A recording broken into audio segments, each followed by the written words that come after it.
Bu mahnı qardaşların adından Yadigar Asralı əli çəkən qardaşımıza həsr olunur.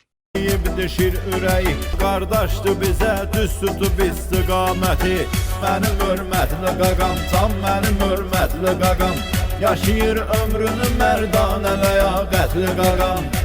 Siz kimi qaqaşlara böyük ilah ömür verə, layiq olmusuz hər an qazandığınız hər dəyərə. Hörmətli qardaşlar, can hörmətli qardaşlar, canım olsun sizə qurban hörmətli qardaşlar. Harda düz söhbət olur o yerlərdə çəkilir adı.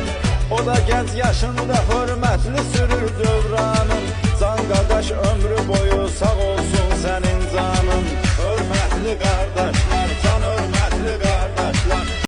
Siz qızıldan belə qiymətli bıraklardansız. Hər zaman düz istiqamətli bıraklardansız.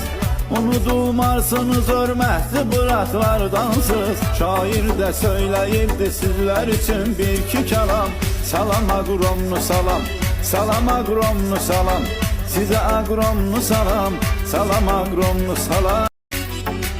Birbaşa qardaşımızdır ona canım qurban, məzluma sarı edər zalimə verməz imkan.